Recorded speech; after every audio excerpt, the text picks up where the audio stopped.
stabilising hitch grips onto your toe ball, so you need to have a grease-free, clean toe ball for it to work. Obviously then underneath you've got your main hitch, which is underneath, obviously down, and then goes back up. But I'll show you more of this when I hook it up to the vehicle afterwards. Obviously your breakaway cable, 13 pin electric power lead. Handbrake on this one is just simply off and on. There's no buttons or anything to press. If you are on a slight uphill or downhill slope, the brake will automatically pull on further, so don't be alarmed if your brake's all the way back. It's just the tension that it needs. And then obviously your jockey wheel with the winder and the raising handle, but you'll be used to that from your old van anyway. Yeah. So in the gas cupboard, obviously built-in regulator now. This is your pigtail and your gas bottle already in fitted, so you're all ready to go. Obviously, if your gas on and off, it's just as easy as switch the bottle on and off from the top. There is a shut-off valve here. That's more there for a gas technician when they're gas checking your unit, so I wouldn't worry about that. And then obviously I've already got your chemicals in there, and your waste pipes are already in there, so that's all in already for you. Then the rest of your starter packs there, you've obviously got an Aperol and a Wastemaster. Is there a hookup cable? Yeah, there's only one in the kit van. Yeah, the new vans all come with, you get the cable, the leg winder, wheel brace, and a step as well, so that's already in there. And then I think Stu was just finding you a step. Happy with everything on the front end? Yeah. Just one question. If you've got your gas bottle set up, is there anything that you just have a switch over to a second bottle? Or is it just on Not on this regulator. You can. Yeah, sorry, the compressors for the work bays are in the back of our bay there, so it will go off every now and then. You can get a replacement regulator and get it changed, so you can get a dual one, so you have two pigtails and your two bottles on at the same time. And then it's the switch. Oh, I see. So they're both being used at the same time? So no, what it is there'll be two pigtails off it, going to the bottle, and then there's just a changeover lever, and you literally just turn it over to change it over. But I mean, it all depends. I'd look at the expense of that compared to a spanner. Yeah, for the sake of it, you've got the second bottle. I mean, it depends. Most people I speak to, a gas bottle lasts them 12 months anyway, so it all depends on how much gas you use on it anyway. But you can have it changed over. Okay, so inside, first thing is your lovely Aldi vent. So that's for your heating and your hot water boiler. It'll run on gas and electric, and there's no need to remove any covers or anything. It just sits there. It's like an obedient dog. It just does what it's told and it gets on with the job. So don't have to worry about that. Only thing to watch is obviously don't lean anything up against there, because if you've got your heating or your hot water on, it does pump out quite a lot of heat. Same as your on your boiler at home. And then obviously the front legs, the two front legs are parallel opposite each other, just on the front corner there. Now your water pipe, just as easy as trigger underneath, pull the trigger or release it, and then it just simply clicks back in. And then on the bottom of the pipe, you just got your lovely water filter. The water pump's on board inside this. That's it. So next one down, your lovely battery locker. So this is your leisure battery, all in fitted, ready to go. And then obviously your 240 hookup, and there is underneath, you can just see it, an external aerial point as well there. Oh, right, okay. So a lot of the sites now, they will have like a satellite feed on there, so you can plug that straight from the post into your van, and then it goes straight through to the sockets inside as well. Are you happy with the functions of your leisure battery? Inside? Yeah. Perfect. We won't dwell on that then. So keep coming down. Obviously your lovely waste pipes where my lovely new green bucket is, so I'm quite pleased with it. They're always black, I've got a green one there. Toilet. Have you had a flush tank before? Yeah, so you know about the pink liquid in the bottom and obviously the blue in the bottom. So your cassette just lifts the handle straight out. That's the lovely handle. Yeah. Lovely trolley dolly, so you can look all glamorous when you go into It's a glamorous job, isn't it? Yeah, that's one word for it. I take it you're happy with the function of the cassette? Yeah, perfect. So don't lose the cap down the Alston. Do you know, that's what I say to a lot of the new ones, when you unscrew it, put it by your feet, not on the wall next to you, because 9 out of 10 times you put your elbow across and flop, but I don't fancy climbing in and getting it back out. Only thing to show you up here is the drain off for the flush tank. Right, okay. So all you simply do is just pull that rubber bung out and it will just drain anything that's in the tank. Obviously winter time drain it.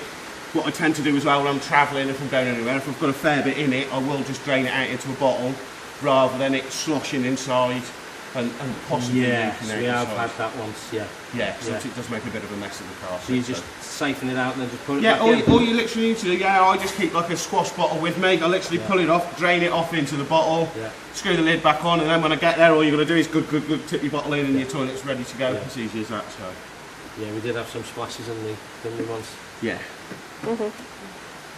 Happy with that? Yeah, perfect. Right, we'll keep coming round. So, obviously on the back, lovely LED lights. Yeah. And the brackets if you did want to add a bike rack. Right. All the new vans now comes as standard with the brackets. Okay. It's just it makes it a lot cheaper for you if you did want to add one on, rather than having the brackets put on as well, ready for it. Now, did we test your lights on your car? Did what? Have you had the lights tested on your car, the new LED lights? Stuart test it? No. It's not a problem, we can sort it out here for you. All it is these are the new LED lights. They are fantastically bright, they're perfect, super lights, but we're having a bit, or the whole group's having some problems with them communicating with the cars. Right. So normally when you're plugged into the car, does it let you know you've got a trailer on? When you do the indicators, does it buzz or we don't know. We have never towed with this vehicle. But you never towed? No. Yeah, not with this vehicle. Well, we'll have a look at it. We can sort it out. All it is we may need to fit a VLM system to the caravan, so the caravan and the car communicate. Yes. That's all it is. But it's we're currently doing research with Swift and trying to get down all the makes and models of different cars, what VLM box what has got it, what hasn't. Yeah. Well, it's a new car. I don't know whether that makes Yeah, a we'll difference. see. Our technicians know all about it, so we'll get that sorted today if it is an issue, so it's nothing to worry about. And then obviously your two rear legs are on the back end of the caravan. Straight on the... Yeah, straight underneath on the back. So, first lovely cupboard. So this is the Whopper. So this is underneath your bed. Wow. So perfectly spare tyre underneath the bed, which is perfect. No brackets underneath. You're not climbing underneath there to get it out. And then obviously there's your power cable, your leg winder, and your wheel brace as well. Cool. As I say, the only thing we're missing is a step, but Stuart was going to go and grab us one anyway. No jack? No. Don't get a jack? No. Okay. Hard to change the wheel without one, isn't it? Yeah. Okay, no problems. Main thing, obviously, with this cupboard, I know it's a big space, but I'll just watch if you've got an awning or anything heavy like that. I wouldn't tend to travel with it in More here. over the wheel. Yeah, over the wheels more than anything. Yeah. Obviously, fine when you're on site, you can store what you like in here, but when you're travelling, I wouldn't put anything of much weight in your cupboard. So, next day, obviously you've got your lovely fridge vents. Yeah. I've got it running on gas at the minute, so a lot of heat will come out the top corner there, just because obviously the gas burners for it. Isn't really much exciting to say about the fridge vents, but a lot of heat comes by. No different than your fridge at home, it's just you don't go around the back of your fridge at home. And your door catch, which is perfect. Magnetic one, so if you've got any little ones or anything, they're not ripping your catch off, because all they have to do is pull it away. So, wheels and tyres. Made it nice and easy, put a plaque on the door. So it's 65 psi per tyre. Okay. And it's 130 newton metres for the wheel nuts.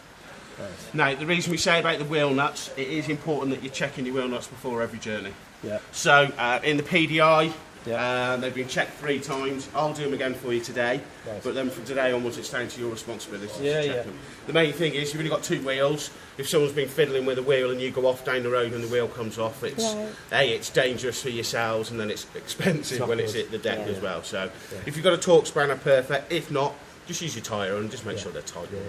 It's not an exact science as anything. And then, so we've obviously got your external 240 socket. Okay. Your next cupboard, so this is obviously underneath your front bench. Only real thing to show you here is the black and grey box underneath there. Now that's your alarm box, so it's fitted with a tilt alarm, also a motion sensor alarm inside. The alarm has got its own battery in there, so it will last 3 months. If there's no power going to the van, it's got its own battery and will last 3 months. That's after. Hi, George. Hi, George. Not too bad. Yeah, so you know if you're leaving it anywhere, you have got a minimum of 3 months worth on your battery. But as soon as you plug it back into the 240 with a battery charger, it will recharge that battery back up. So. And then, last but not least, lovely external barbecue point as well on the front. Very Perfect. good. Happy with everything on the outside? Yeah. Lovely. Well, we'll make our way inside then.